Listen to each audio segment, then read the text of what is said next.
पद्मावत में अलाउद्दीन खिलजी का किरदार किसने निभाया था?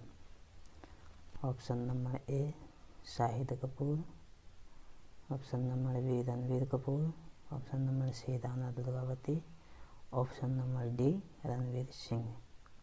देखिए आपका सही आंसर क्या ऑप्शन हो जाएगा? डी रणवीर सिंह। विवादित फिल्म पद्मावत में अलाउद्दीन खिलजी का किरदार किसने निभाया था? रणवीर सिंह। अगला क्वेश्चन देखिए, निम्नलिखित में से किसे पर्वतों की रानी के नाम से जाना जाता है? निम्नलिखित में से किसे पर्वतों की रानी के नाम से जाना जाता है? ऑप्शन नंबर ए दार्जिलिंग, कोडाईकनाल, ऊटी, मसूरी। तो आपका निम्नलिखित में से किसे पर्वतों की रानी के नाम से जाना जाता है?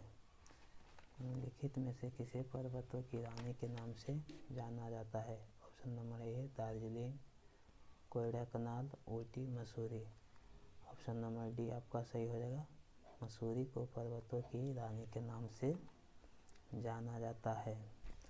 मसूरी जो है आपका ये भारत के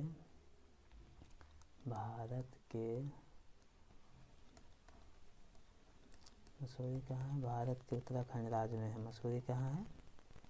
भारत के उत्तराखंड में है मसूरी। मसूरी का जो औसतन ऊंचाई है समुद्र तल से, मसूरी का जो औसतन ऊंचाई है, मसूरी का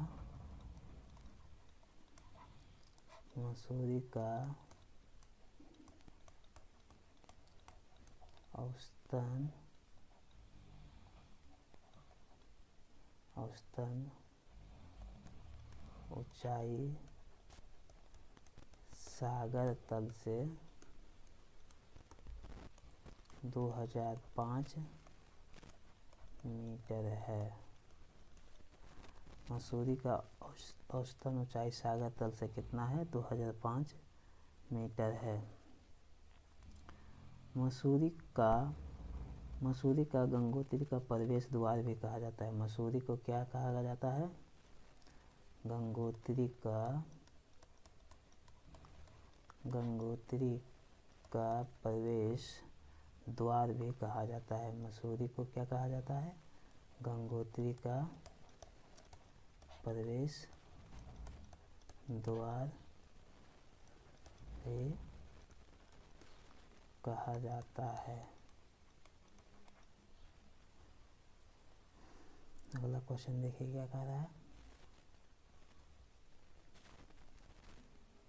दयानंद सरस्वती निम्नलिखित में से किस मिशन के संस्थापक थे? दयानंद सरस्वती निम्नलिखित में से किस मिशन के संस्थापक थे? ऑप्शन नंबर ए Arya Samaj, option number B वेद समाज, ऑप्शन नंबर सी ब्रह्म समाज, ऑप्शन नंबर डी प्रार्थना समाज। तो दयानंद सरस्वती आर्य समाज के संस्थापक थे। दयानंद सरस्वती किसका संस्थापक थे? आर्य समाज के संस्थापक थे। आर्य समाज का स्थापना जो है 1875 ईस्वी में मुंबई में हुआ था। आर्य समाज का स्थापना कहाँ हुआ था? 1875 ईस्वी में मुंबई में हुआ था। आर्य समाज का स्थापना कहाँ हुआ था? 1875 में मुंबई में हुआ था। आर्य समाज जो है, आर्य समाज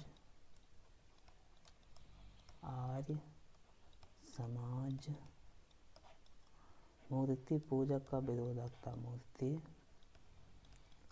पूजक का विरोधक था। आर्य समाज क्या था? मूर्ति पूजक का विरोधक था। आर्य समाज जो है मूर्ति पूजक का क्या था? विरोधक था। दयानंद सरस्वती जो है वेदों की ओर लौटो का नारा दिया था। दयानंद सरस्वती क्या देता? वेदों की और लौटो का नारा दिया था। अगला क्वेश्चन देखिए क्या कर रहा है। वेद समाज, अब आइए ऑप्शन वेद समाज। वेद समाज का स्थापना किसने किया था? वेद समाज का स्थापना आपका किया था घरालू नायडू। किसने किया था? घरालू नायडू ने वेद समाज का स्थापना किया था। ब्रह्म समाज का स्थापना किसने किया था? आपका ब्रह्म समाज का स्थापना किया था राजा राम मोहन राय। किसने किया था? राजा राम मोहन राय ने किया था। ब्रह्म समाज का स्थापना किसने किया था? राजा राम मोहन राय। और प्रार्थना समाज का स्थापना किसने किया था? आपका आत्माराम पांडु। प्रार्थना समाज का स्थापना किसने किया था? आत्माराम पांडु। किसने किया था? आत्माराम पांडु ने किया था।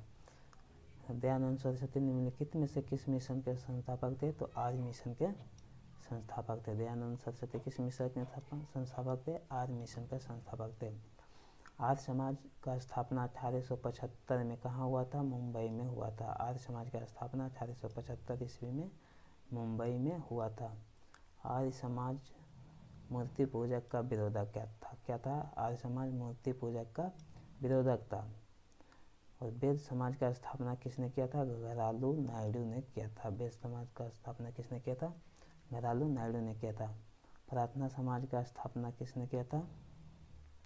आत्माराम पांडु ने किया था। प्रार्थना समाज का स्थापना किया था। ब्रह्म समाज का स्थापना किया था राजा राम मोहन राय। ब्रह्म समाज का स्थापना किसने किया था? राजा राम मोहन राय ने किया था। अगला क्वेश्चन देखिए क्या कह रहा है। सिनेमा के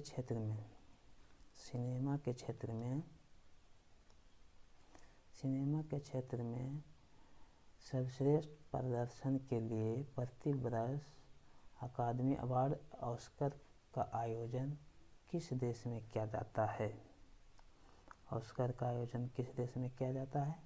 option number A UK, option number B France, option number C USA, option number D Canada.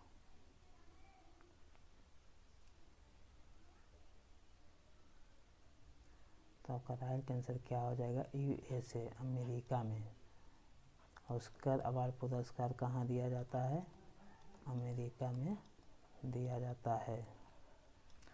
Oscar award पुरस्कार कहाँ दिया जाता है? अमेरिका में दिया जाता है। और ये जो पुरस्कार है 1929 से प्रतिवर्ष दिया जाता है। 1929 से प्रतिवर्ष दिया जाता है।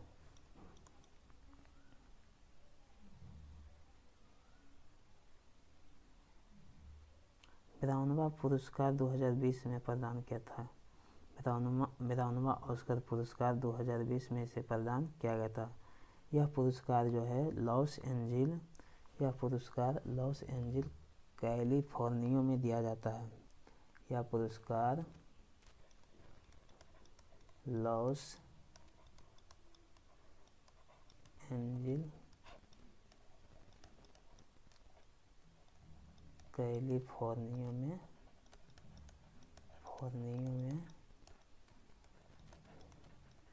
दिया जाता है। यह पुरस्कार कहाँ दिया जाता है? अमेरिका के लॉस एंजिल कैलिफोर्निया में दिया जाता है। यह पुरस्कार प्रतिवर्ष 1929 से देना स्टार्ट हुआ था। 1929 से शुरू हुआ था, प्रतिवर्ष दिया जाता है। भारत का प्रथम ऑस्कर विजेता थे भानु अथैया।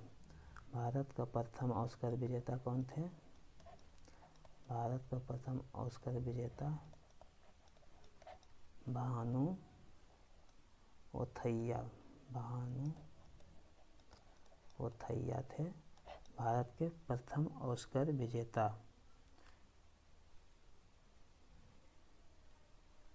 अगला क्वेश्चन देखिए क्या कह रहा है। अगला क्वेश्चन कह रहा है भारतीय संसद का उच्च सदन किसे कहा जाता है? भारतीय संसद का उच्च सदन किसे कहा जाता है? Option number A Rajya Sabha, option number B Lok Sabha, option number C उच्चतम न्यायालय, ऑप्शन नंबर डी प्रधानमंत्री के कार्यकाल को। तो आपका राइट आंसर क्या हो जाएगा? ऑप्शन नंबर ए राज्यसभा को। ऑप्शन नंबर ए राज्यसभा को। देखिए राज्यसभा को जो है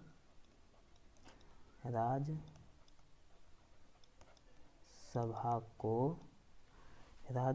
को उच्च एवं द्वितीय सदन भी कहा जाता है। राज्यसभा को उच्च एवं द्वितीय सदन में कहा जाता है। राज्यसभा को क्या कहा जाता है? उच्च एवं द्वितीय सदन कहा जाता है। लोकसभा को प्रथम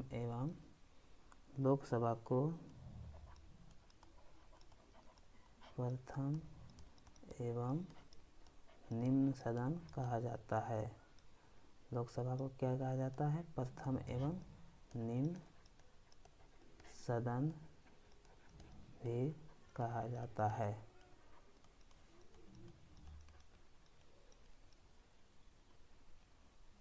अगला क्वेश्चन देखिए क्या कह रहा है। बॉम्बे स्टॉक एक्सचेंज BSE किस वर्ष स्थापित किया गया था? बॉम्बे स्टॉक एक्सचेंज BSE किस वर्ष स्थापित किया गया था? ऑप्शन नंबर ए 1960,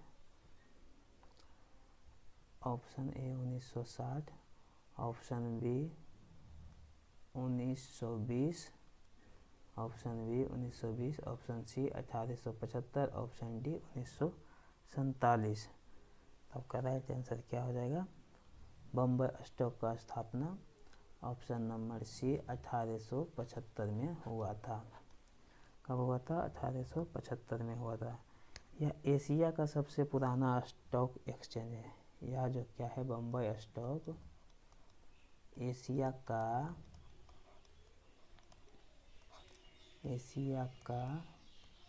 सबसे पुराना स्टॉक एक्सचेंज है। यह एशिया का क्या है? सबसे पुराना स्टॉक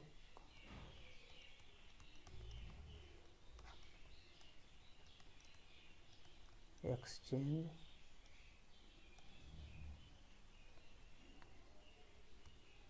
एशिया का सबसे पुराना स्टॉक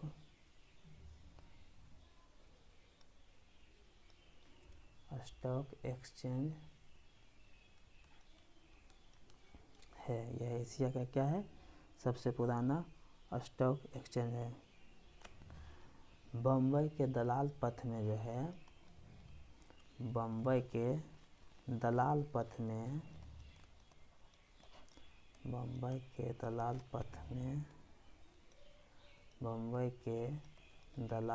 में इसका मुख्यालय है। बम्बई के दलाल पथ में इसका क्या है? मुख्यालय है।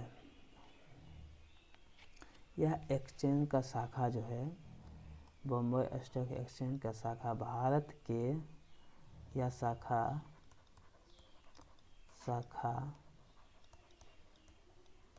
भारत के 417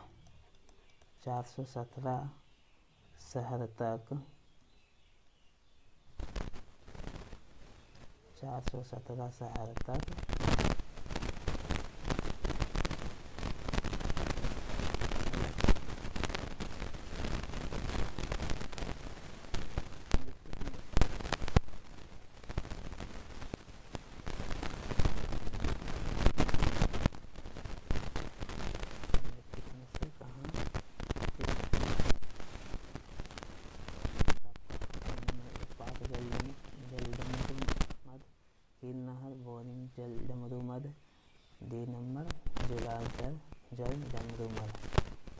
राइट आंसर हो जाएगा। सही आंसर क्या हो जाएगा? पाक जल डमरू। ऑप्शन नंबर ए आपका सही है, पाक जल डमरू। राम सेतु जो है, राम सेतु आपका, राम सेतु भारत एवं श्रीलंका के मध्य अवस्थित है। भारत एवं श्रीलंका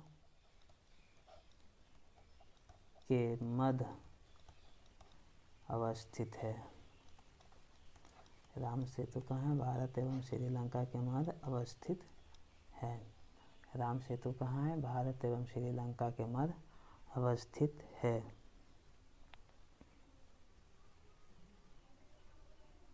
पाक जल डमरू जो है, पाक जल डमरू, पाक जल डमरू भारत एवं श्रीलंका, पाक जल डमरू क्या है? भारत और श्रीलंका को अलग करती हैं। पाक जल डमरू भारत एवं श्रीलंका को, भारत एवं श्रीलंका को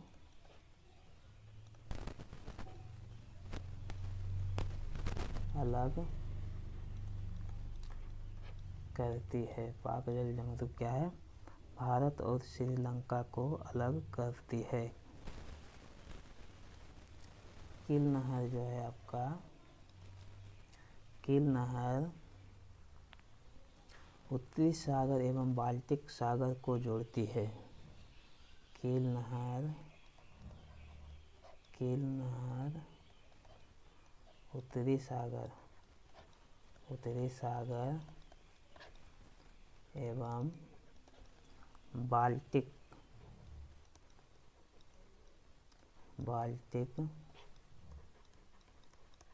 सागर को जोड़ती है।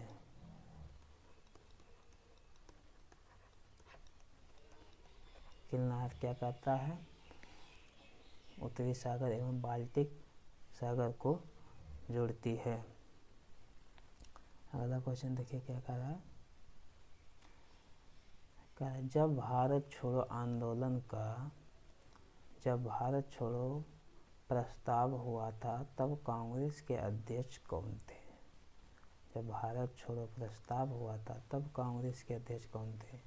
महात्मा Gandhi, option number A Mahatma Gandhi, option B Maulana Azad, option C Sardar Patel, option D Pandit Nehru. तो आपका सही आंसर क्या हो जाएगा? भारत छोड़ो आंदोलन के समय मौलाना आज़ाद कांग्रेस के अध्यक्ष रहे थे। ऑप्शन नंबर बी आपका क्या हो जाएगा? सही हो जाएगा।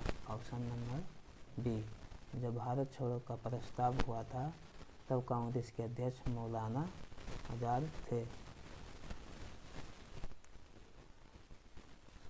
1940 से लेके 1946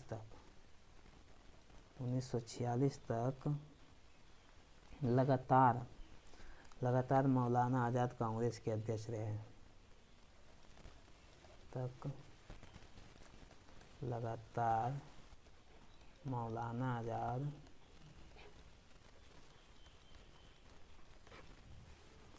कांग्रेस के अध्यक्ष रहे।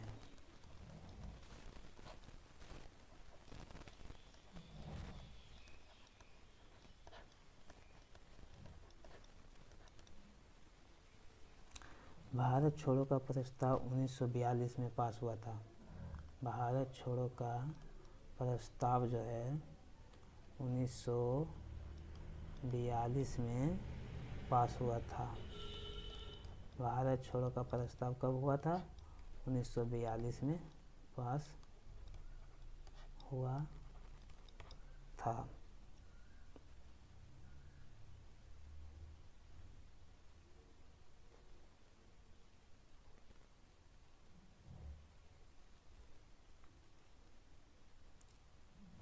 ऑप्शन देखिए क्या कह रहा है। 9 अगस्त 1942 को मुंबई में ग्वालियर टैंक मैदान में ग्वालियर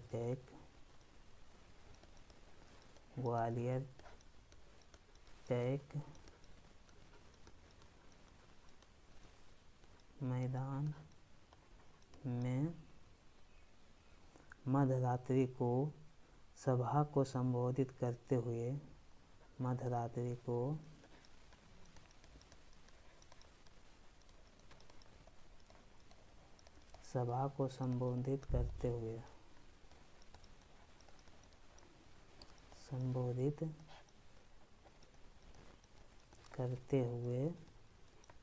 भारत छोड़ो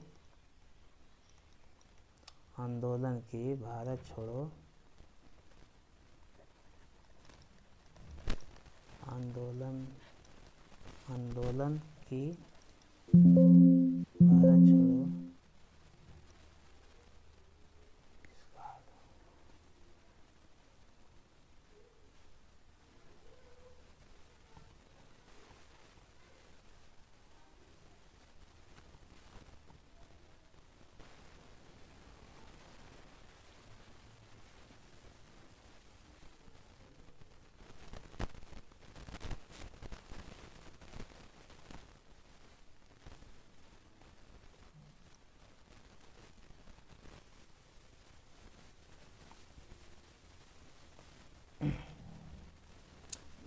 आंदोलन की शुरुआत हुई थी, जिसमें महात्मा गांधी ने करो या मरो का नारा दिया था।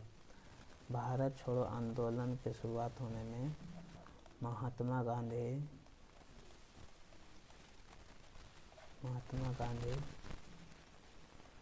करो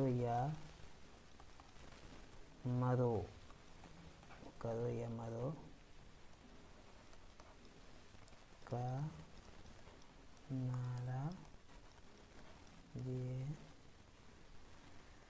नारा दिया था। करो या मरो का नारा दिया था भारत छोड़ो आंदोलन में। महात्मा गांधी केवल एक बार 1924 में बेलगांव में कांग्रेस का अध्यक्ष चुने गए थे। महात्मा गांधी 1924 में बेलगांव में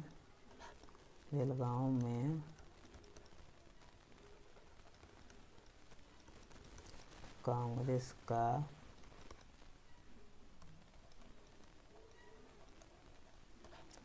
अध्यक्ष चुने गए थे। महात्मा गांधी 1924 में बेलगांव में कांग्रेस के अध्यक्ष चुने गए थे। अगला क्वेश्चन देखिए क्या कह रहा है।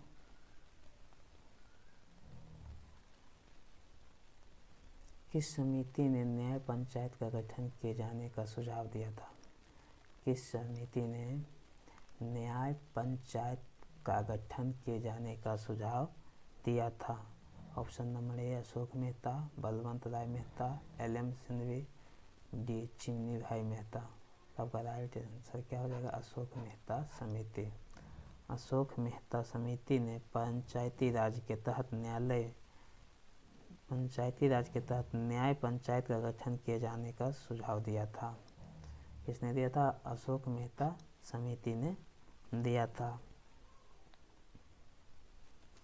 अगला क्वेश्चन देखिए क्या कर रहा है। फ्रेम के संदर्भ में जो समय का फंक्शन है, एक वस्तु की स्थिति में परिवर्तन की दर क्या है, उसे क्या कहा जाता है? परिवर्तन की दर क्या है, उसे क्या कहा जाता है? तो परिवर्तन की दर को वेग कहते हैं। परिवर्तन की दर को क्या कहते हैं? वेग कहते हैं। परिवर्तन की दर को क्या कहा जाता है? वेग कहा जाता है। तो आपका राइट आंसर क्या हो जाएगा? C number. परिवर्तन की दर को क्या कहा जाता है? वेग कहा जाता है। एकांक समय में तय की गई दूरी को विस्थापन कहा जाता है।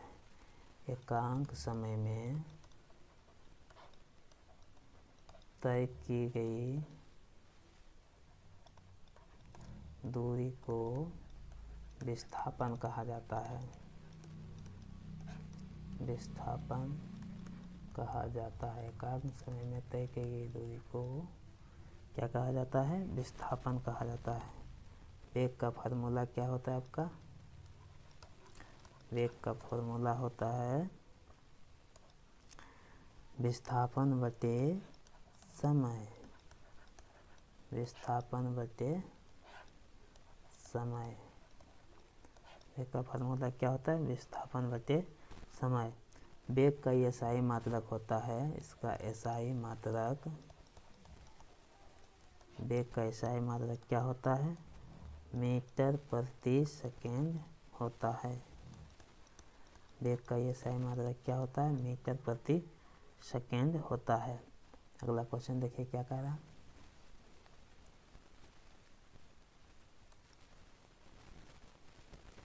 इनमें से विषम को चुने। इनमें से विषम को चुने। विषम को चुने। देखिए विस्थापन क्या है? विस्थापन एक सदिश राशि है। विस्थापन क्या है? सदिश राशि है। विस्थापन क्या है? विस्थापन आपका सदिश राशि है। और गति क्या है? गति अदिश राशि है। गति क्या है? अदिश राशि है। विस्थापन सदिश राशि है, गति क्या है? अदिश राशि है।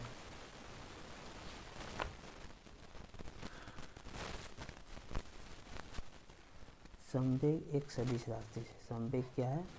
संवेग एक सदिश राशि है। संवेग क्या है? सदिश राशि है।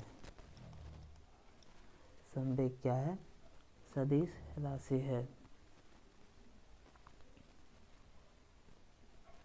संवेग एक सदिश राशि है। तो आपका राइट आंसर क्या हो जाएगा? आपका सही आंसर ए हो जाएगा। गति। गति क्या है? अदिश राशि है। गति क्या है? अदिश राशि है। गति क्या है? अदिश राशि है। विस्थापन के एसआई मात्रक मीटर होता है। विस्थापन का एसआई मात्रक क्या होता है? एसआई मात्रक मीटर होता है।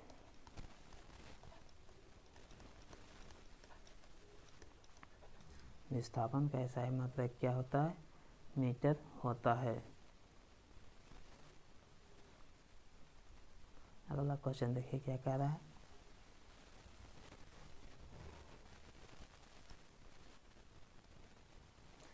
किसी वस्तु के तरल पदार्थ पर रखे जाने से उत्पन्न ऊर्ध्वगामी दबाव को क्या कहा जाता है?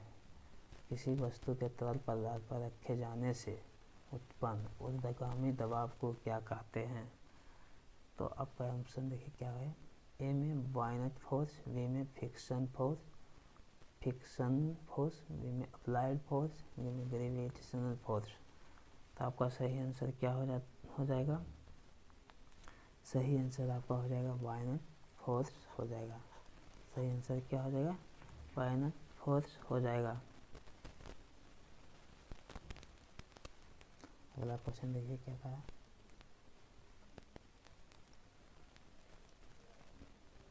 निम्न में से कौन सा एक प्लैनेटरी बॉडीज के लिए केपलर के नियमों में से एक नहीं है? केपलर के नियमों में से एक नहीं है। निम्नलिखित में से कौन सा प्लैनेटरी बॉडीज के लिए केपलर के नियमों में से एक नहीं है? केपलर के नियमों में से क्या है? एक नहीं है। देखिए ऑप्शन नंबर एक क्या कह रहा है? एक ग्रह का ग्रह पथ दो केंद्रों के बिंदुओं में से एक पर सूर्य के साथ एक अंडाकार होता है। ऑप्शन नंबर बी, एक ग्रह और सूर्य को बराबर अंतराल के दौरान बाहर बराबर क्षेत्रफल बनाती है। ऑप्शन नंबर सी देखिए, एक ग्रह की कक्षीय अवधि का वर्ग अपने ग्रह पथ की प्रमुख धुरी के दहन के अनुपातिक होती है। डी नंबर क्या कह रहा है?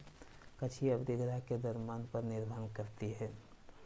कक्षीय ग्रह के अवधि के द्रव्यमान पर निर्भर करती है। तो इसका सही आंसर क्या हो जाएगा आपका? इसका सही आंसर हो जाएगा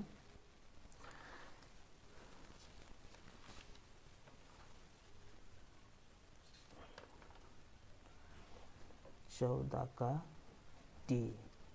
14 का डी कक्षीय अवधि ग्राहक के द्रव्यमान पर निर्भर होती है। यही आपका एक नहीं है। अगला क्वेश्चन देखिए क्या कह रहा है।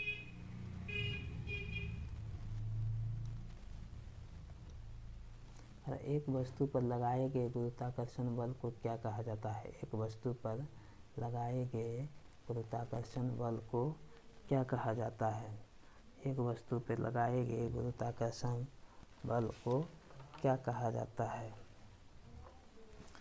तो ऑप्शन नंबर देखिए, ए तनाव, बी जड़ता, सी वजन और भार, डी काम। तो एक वस्तु पर लगाए गए गुरुत्वाकर्षण बल को क्या कहा जाता है? वजन और भार कहा जाता है। Option number C. Option number C क्या होगा आपका? सही हो जाएगा। वजन और भार कहा जाता है। वजन और भार कहा जाता है। अगला क्वेश्चन देखिए क्या कह रहा है। अगला क्वेश्चन आपका है, निम्नलिखित कारणों में से किसके कारण बादल आकाश में तैरते हैं? निम्नलिखित कारणों में से किसके कारण बादल आकाश में तैरते हैं? ऑप्शन नंबर ए निम्न तापमान के कारण, ऑप्शन नंबर बी निम्न गति के कारण, ऑप्शन सी निम्न दाब के कारण, ऑप्शन डी निम्न घनत्व के कारण। आपका सही आंसर क्या हो जाएगा? ऑप्शन नंबर डी निम्न घनत्व के कारण बादल आकाश में तैरते हैं। निम्न घनत्व के कारण क्या होता है? बादल आकाश में तैरते हैं।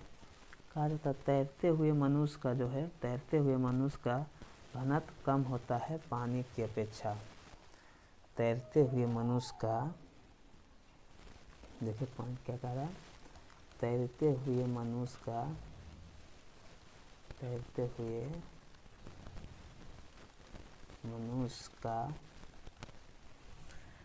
हुए मनुष्य का घनत्व कम होता है।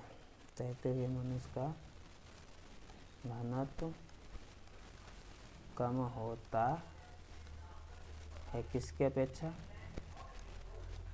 पानी की अपेक्षा। पानी की अपेक्षा कम होता है। बर्फ का घनत्व कम होता है पानी की अपेक्षा। बर्फ का जो है, बर्फ का घनत्व कम होता है पानी की अपेक्षा से। मक्खन का घनत्व कम होता है। मक्खन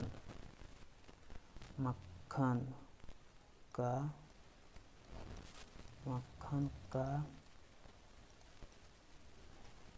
घनत्व कम होता है दूध की अपेक्षा। दूध की अपेक्षा मक्खन का घनत्व कम होता है दूध का अपेक्षा। बादल का घनत्व कम होता है। बादल का घनत्व कम होता है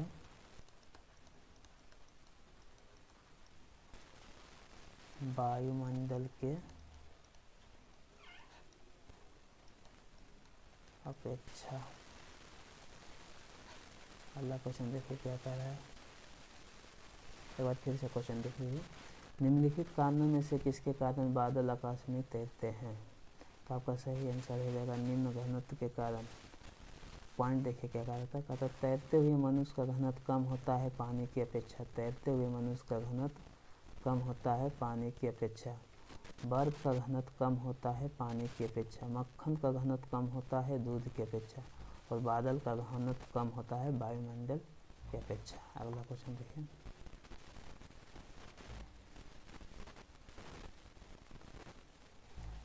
उष्णता हीट से संबंधित भौतिक विज्ञान की शाखा को क्या कहा जाता है?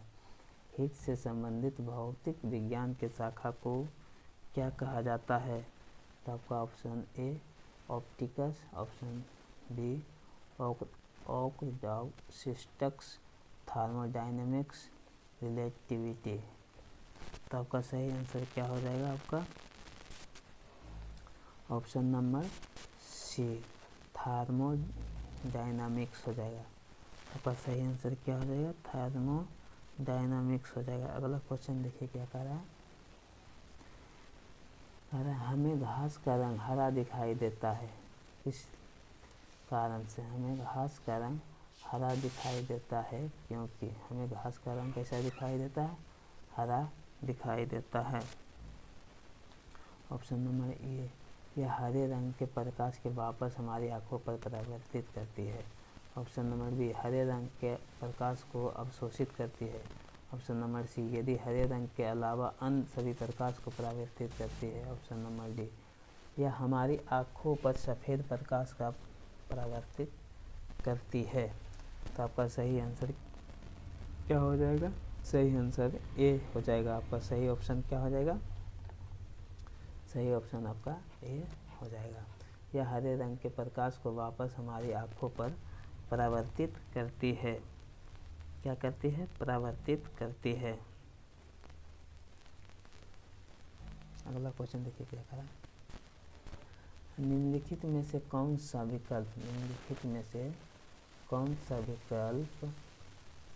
फाइबर ऑप्टिक्स का प्रयोग नहीं है? निम्नलिखित में से कौन सा विकल्प फाइबर ऑप्टिक्स का प्रयोग नहीं है? तो ऑप्शन नंबर क्या हो जाएगा आपका? ए विद्युत उत्पादन, बी कंप्यूटर नेटवर्किंग, सी सेल्स और डी पावर ट्रांसमिशन। तो आपका सही आंसर क्या हो जाएगा? ए नंबर विद्युत उत्पादन। निम्नलिखित में से विकल्प में ऑप्टिक्स फाइबर का प्रयोग विद्युत उत्पादन का नहीं किया जाता है, प्रयोग नहीं किया जाता है। फाइबर ऑप्टिक्स एक प्रकाशीय तंतु भी है। फाइबर ऑप्टिक्स को क्या कहा जाता है? प्रकाशीय तंतु भी कहा जाता है। क्या कहा जाता है? प्रकाशीय तंतु भी कहा जाता है। अगला क्वेश्चन देखिए क्या कह रहा है। 5 ओम कह रहा है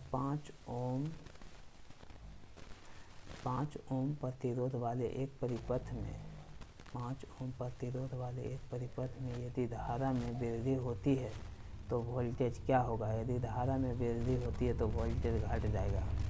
क्या होगा? वोल्टेज घट जाएगा। ऑप्शन नंबर ए आपका सही हो जाएगा, वोल्टेज घट जाएगा। यदि धारा में वृद्धि होता है तो वोल्टेज क्या होता है? घट जाता है। यदि धारा में वृद्धि होता है तो वोल्टेज क्या होगा? घट जाएगा। नहीं, गलत हो गया। 5 ओम प्रतिरोध वाले एक परिपथ में यदि धारा में वृद्धि होती है तो वोल्टेज बढ़ जाता है। ऑप्शन नंबर बी आपका सही हो जाएगा, ये गलत है। ऑप्शन नंबर बी आपका सही होगा, बढ़ जाएगा।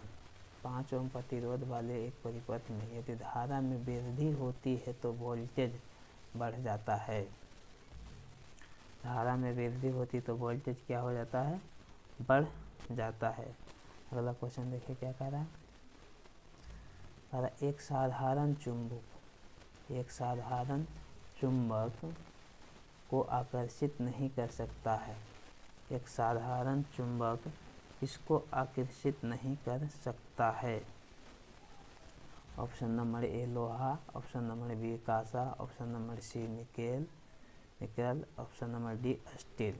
तो कांसा को क्या करेगा? परावर्तित, आकर्षित नहीं कर सकता है। ऑप्शन नंबर बी आपका सही आंसर हो जाएगा, कांसा को आकर्षित नहीं कर सकता है। चुंबक में ध्रुव की संख्या कितना होता है? चुंबक में ध्रुव की संख्या